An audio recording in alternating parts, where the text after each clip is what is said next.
Thanks for watching the Harris Company's End User Training. If you have any questions, please feel free to contact us. You can find our information on the front page under the Contact Us tab.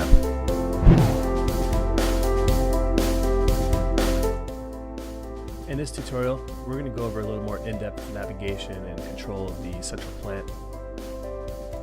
So if you click on the tab up top, it brings you to this overview page. This pretty much has everything you need as far as rotations and some important numbers up front. If you see this little icon right here that looks like a little tiny graph, you can click on that and it'll show you the historic trend of how that point has been behaving. Right here you can see the sensor was down temporarily, then brought back up. And you can kind of see what different things have been doing. For example, the secondary chill water pump 2. It's pretty much been off for a while, turned on for a while, and then came back off. Anywhere you see that little graph icon, that's going to be your trending. So let's look at the chiller page. This is your graphical representation of your central chiller plant. So you have, just from without reading anything, I can see that you have chiller 1 is running and primary chill water pump 2 is running. Sorry, primary chiller water pump 1 is running. So, and then looking at these information boxes right here, I can see, okay, chiller status is running, the command is enabled, and the isolation valve is open. And these little indicators show you whether it's active or inactive. Red being inactive, green being active. Right now the chiller set point is 41 degrees and our supply temp is 41.2, so it's maintaining. If you look up top, you have these little tabs under your main tabs. You have your configuration, your towers, your secondary pumps, your plate and frame, and your boilers. So if we go into configuration, this is going to be your chiller configuration page. It has more data, and this basically has everything from your to be able to manual the chillers on. So that's opening your valves or your isolation valves that are needed. And it's also going to have your rotation information. Right now it's in manual mode. So you have chiller 1, chiller 2, and chiller 3 as your lag.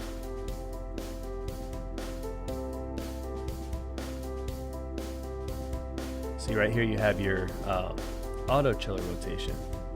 This is where it's actually you set a schedule and it's gonna manually fire the rotation to alternate which chiller becomes lead lag and lag.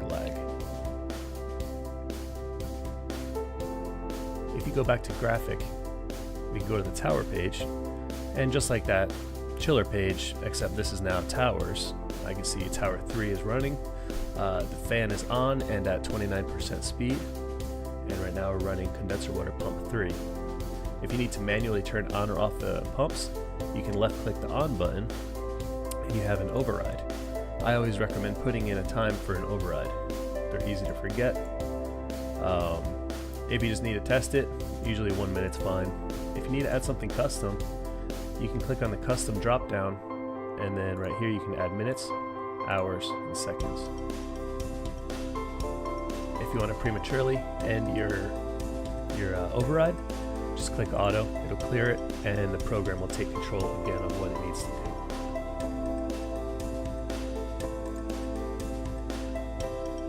do. Right here, this is going to be your configuration page for your condenser water side.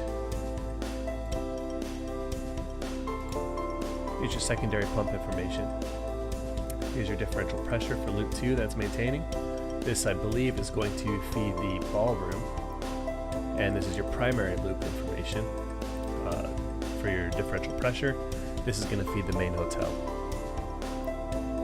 Over here, here's your secondary chill water pumps and what they're currently doing. Again, you have your override buttons over here, and then your speed is 37%. You have your override and auto button. And over here for the ballroom, you have your secondary chill water pump 4 and 5. They're both at 60.3%.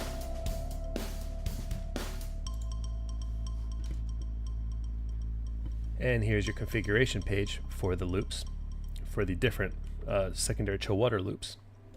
And then your pump rotations.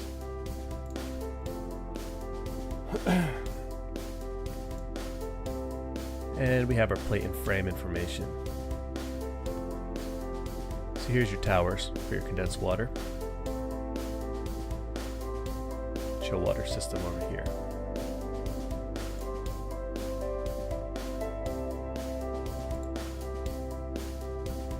And last, we have our boiler page. As you see, boiler 1 is currently the active boiler. That's primary hot water pump 2, which is running. And here are your secondary hot water pumps. Right now we have secondary hot water pump 2 running at 37.2%. Again, we have our override buttons right here and our auto buttons.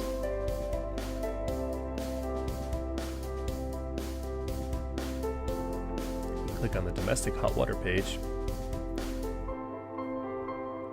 This brings you to the basically the hot water supply and return for the 2 towers and our main area. And then here's your heat exchangers, 1 and 2, 3 and 4, and 5 and 6. 3 and 4 and 5 and 6 are the 2 separate towers on the roof in the penthouses. And here's our basic boiler information. If you want to get a little more detailed, we have our plate and frame graphic for the north tower, south tower, and the one inside the central plant. These are recirculation pumps and the hot water return pumps.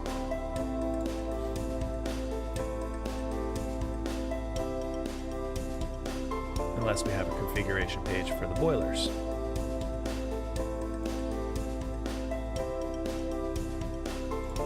That about sums it up for the basic navigation for the central plant.